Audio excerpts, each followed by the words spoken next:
Pois bem, dando continuidade, falamos a respeito do controle difuso, agora vamos abordar o controle concentrado.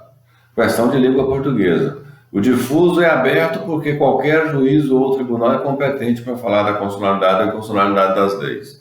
Já o controle concentrado, a decisão cabe a um órgão apenas, ao Supremo Tribunal Federal. Logicamente, quando a gente for abordar as leis estaduais e municipais, esse órgão será o Tribunal de Justiça. Mas, para início de conversa, esse órgão no controle concentrado é o Supremo Tribunal Federal. Aqui, no controle concentrado, não há que se falar em incidentalidade, porque aqui a causa de pedir é a inconstitucionalidade da lei. Contudo, aqui não é qualquer cidadão tal qual no controle difuso. Aqui existem legitimados específicos previstos na Constituição Federal para arguir essa inconstitucionalidade perante o Supremo, para provocar o Supremo Tribunal Federal. Somente esses legitimados podem ir ao Supremo, diretamente ao Supremo, para pleitear a inconstitucionalidade ou a constitucionalidade de leis ou atos normativos. Tranquilos? Então, o principal, porque aqui a causa de pedir é a inconstitucionalidade da lei. É abstrato. Por que é abstrato? Porque aqui se trata de uma abstração. Não se trata de um caso concreto entre A e B. Não é alguém que queira ou não pagar um determinado tributo. Aqui não há uma lide pré-estabelecida, nesses casos, do controle concentrado.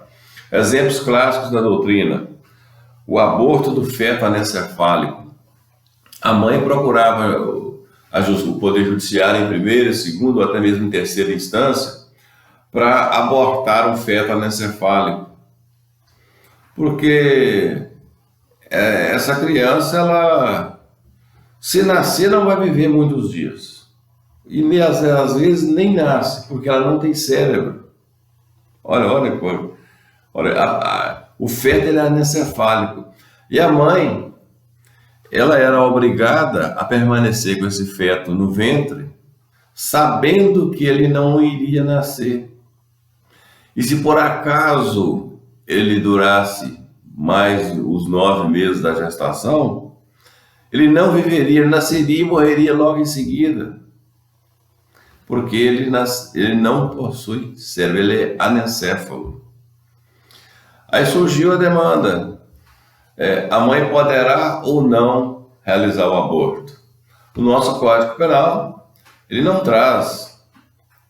Ele traz a previsão do aborto em alguns casos, mas do feto anencefálico ele não traz. Então o que o Supremo fez nesse caso? Ele não legislou de forma positiva, ele legislou, vamos dizer assim, de forma negativa. Ele interpretou o Código Penal. Por quê? Em 1940, quando se elaborou o Código Penal, não havia exames capazes de detectar um feto anencefálico. Hoje existem esses exames. Então o que o Supremo fez? O Supremo declarou que, sentenciou que, acordou que o aborto do feto anencefálico é um fato atípico à luz do Código Penal. Afastou a tipicidade da conduta. Afastando a tipicidade da conduta não há crime. Mas ele não disse que toda mãe que espera um feto anencefálico tem o direito de abortar. Aliás, ele não disse que toda mãe é obrigada a abortar. Mas ela tem o direito, se assim ela quiser, de abortar. Por que ela não é obrigada? Porque isso pode afetar, inclusive, o direito de herança. Um feto anencefálico, ao nascer, ele respira. Ao respirar, ele herda. Não é isso que fala o direito de herança? Então, às vezes, a mãe quer continuar com o filho. Mas ela não é obrigada. Por que ela não é obrigada? Porque uma mãe, quando ela está grávida, quando ela vai ter uma criança, ela espera sair da maternidade com a criança nas mãos e levá-la para casa, vai amamentar essa criança. É isso? Uma mãe que espera um feto anencefálico, ela não sai do hospital com uma criança, ela sai com um caixãozinho nas mãos. E essa mãe vai dar leite para quem? O leite vai secar no peito. Ela vai ser obrigada a sofrer as alterações do corpo em razão da gravidez, uma gravidez infrutífera, uma gravidez em vão. Né? Então, o aborto do feto anencefálico é uma conduta atípica à luz do Código Penal. Mais à frente eu vou passar para vocês a defesa do então advogado Luiz Roberto Barroso, hoje ele ministro do Supremo, a defesa que ele fez em favor das mães que esperam feto anencefálico. Uma brilhante defesa, uma fala perfeita, onde a gente só tem a aprender. Eu vou passar para vocês. Então, o que eu quero chegar para vocês é repercussão geral, porque vai afetar todas as mulheres. Não é isso? Outra questão da doutrina, doutrinária, a pesquisa com célula-tronco. Então, é uma abstração. Não se trata de um caso específico, de um caso concreto, mas sim de uma generalidade, de uma impessoalidade. Por isso se diz que o controle concentrado é abstrato. E também ele se dá por ação. Existem ações específicas. É a ação direta de inconstitucionalidade, é a ação de descumprimento de princípio fundamental e outras que nós vamos estudar uma a uma a partir das próximas aulas. Para tal, eu pediria aos senhores que tivessem em mãos duas leis. Essas duas leis, elas tratam, elas trazem um procedimento, é uma lei interessante, uma lei importante para que vocês tenham.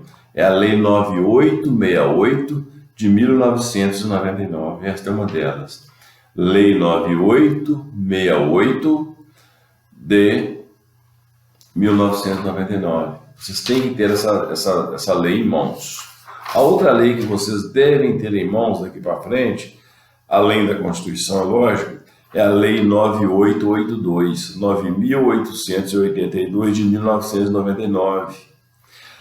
A primeira lei, a 9868, ela vai dispor sobre o julgamento e processo da ação direta de inconstitucionalidade e da ação declaratória de inconstitucionalidade. Já a Lei 9882, ela vai dispor sobre o processo de julgamento da ADPF, arguição de descumprimento de preceito fundamental. Então, essas duas leis, elas são importantíssimas para vocês daqui para frente. Eu sugiro que vocês tenham essas leis em mãos ou no aparelho de vocês, aí no celular ou no notebook ou no computador. Tranquilos? Porque existem ações específicas. Vamos estudar as ações dentro dessas leis. No controle concentrado, quais são os efeitos da sentença? Aqui sim, o efeito é ex tunc e erga omnes. Ao decidir no controle concentrado, de imediato, assim que o Supremo se decidir, a sentença, o acórdão gera efeitos ex tunc e erga omnes, volta ao passado e para todos, para toda a coletividade, para terceiros, mas admite exceções. Acabei de falar, não é isso? Vamos lá no artigo 27 da Lei 9868. Abrirei, vou esperar vocês acharem de vocês. Vai andar rápido, porque senão o vídeo fica muito grande. Artigo 27 diz o seguinte, da Lei 9868. Ao declarar a inconstitucionalidade de lei ou ato normativo, e tendo em vista razões de segurança jurídica ou de excepcional interesse social, poderá o Supremo Tribunal Federal, por maioria de 2/3 de seus membros, restringir os efeitos daquela declaração ou decidir que ela só tem eficácia a partir de seu trânsito em julgado ou de outro momento que venha a ser fixado. Viu interessante? Por razões de segurança jurídica ou de excepcional interesse social. O que o Supremo pode fazer, segundo o artigo 27? Modular os efeitos da sentença. O que é modular os efeitos da sentença? É aquele efeito que originariamente ele seria ex tunc, volta ao passado, e erga omnes para terceiros. O Supremo pode modular esses efeitos. Segurança jurídica e interesse social. Uma lei que está em vigor aí há 20, 30 anos, o efeito ex tunc anularia essa lei lá na origem. E vocês lembram quando eu falei para vocês que das 3 correntes o Brasil adota a modulação dos efeitos? Por que ele adota isso? Questão de segurança jurídica e interesse social, para evitar confusão jurídica no país, com ordenamento jurídico. Então ele pode modular os efeitos da decisão.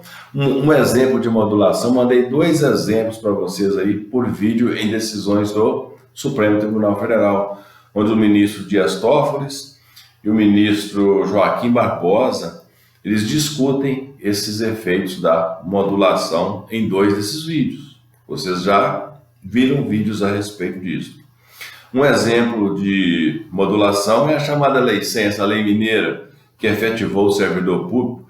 O Supremo declarou a lei inconstitucional, mas decidiu que quem estivesse aposentado continuaria aposentado, e quem tinha tempo para se aposentar poderia aposentar-se. Por que ele fez, que ele modula nesse sentido? Porque se ele torna a lei nula, inconstitucional desde a origem, como assim ele fez, e não modulasse os efeitos, quem estivesse aposentado teria que perder a aposentadoria, e quem já tivesse o tempo suficiente para aposentar não poderia se aposentar. Então ele modulou nesse sentido. Esta é a modulação. Ele pode dar o efeito, marcar, determinar o ponto em que começa a valer essa inconstitucionalidade. Ele pode dar efeito futuro também. Pode dar efeito futuro. Então ele vai modular os efeitos, ele vai, vamos dizer assim, ele vai numa espécie de pêndulo, até onde eu posso, até onde eu devo, até onde podemos, até onde nós devemos declarar a inconstitucionalidade da lei. Ele declara, mas modula os efeitos. Tranquilos? Cabe medida cautelar no controle concentrado? Sim. Artigo 11 da Lei 9868, o que diz? A medida cautelar, dotada de eficácia contra todos, erga omnes, será concedida com efeito ex nunc. Por que ex nunc? Porque é uma cautelar. Ele vai suspender aquela lei até que ele julgue o mérito da ação. Então é ex nunc. Os atos que estão sendo feitos em razão dessa lei deixam de ser praticados até que ele julgue o mérito da ação. Então, medida cautelar com efeito ex nunc, salvo se o tribunal conceder eficácia retroativa. Então, mesmo a medida cautelar, ele também pode modular. Ela originariamente tem efeito ex nunc dali para frente, mas o Supremo pode modular e dar efeito retroativo, se ele assim entender. Então lembre-se, o guardião da Constituição é o Supremo Tribunal Federal, e a última palavra em matéria de constitucionalidade, em matéria de inconstitucionalidade de leis ou atos normativos, pertence ao guardião, e esse guardião é o STF, Supremo Tribunal Federal. Até a próxima, meus amigos, quando nós abordaremos a ação direta de inconstitucionalidade. Tranquilo até aí? Espero que até as próximas aulas a gente consiga a aula presencial. Vamos entender aí que esse vírus chinês desapareça da face da Terra, suma daqui e a gente possa voltar à nossa atividade normal. Que essa quarentena não é fácil, gente.